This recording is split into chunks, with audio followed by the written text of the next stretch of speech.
Mon prénom c'est Colette, j'étais préparatrice en pharmacie à l'Uzèche en 1939.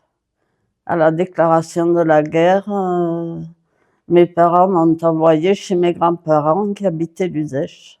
À l'école? Oui. Au couvent de l'Uzèche. Il y avait une école libre. J'ai passé le certificat d'études à l'époque.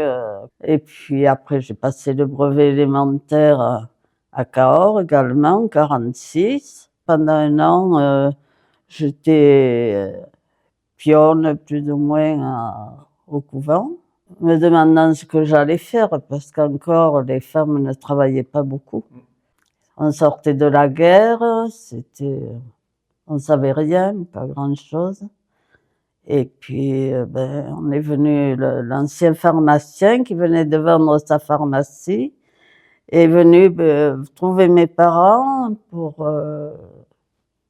me proposer, je ne savais pas ce que c'était d'ailleurs, mais enfin bon, voilà. Et je suis rentrée à l'essai. J'avais 17 ans jusqu'à la retraite. Ça veut dire, et la retraite à quel âge? À 60 ans. Alors là, à l'époque, comme on sortait de la guerre, qu'il n'y avait rien, très très peu de spécialités, on fabriquait absolument tout. Tout.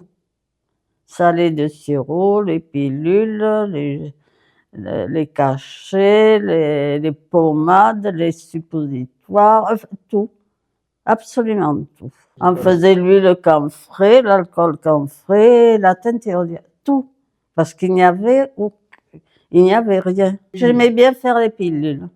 Ce qui était moins facile, c'était les suppositoires enfin, il y avait des choses assez compliquées, non?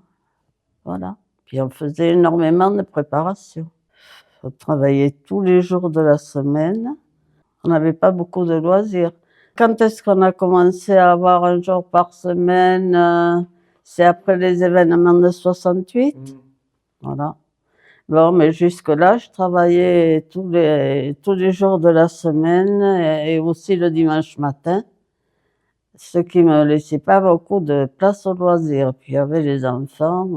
Mais ce qu'il y avait, c'est que quand même, on s'est toujours arrangé pour partir en vacances tout le mois.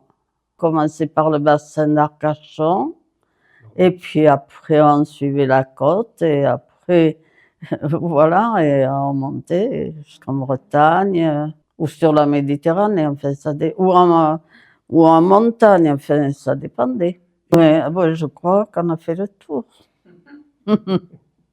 Ça va, je vous ai pas trop embêté. Non, non.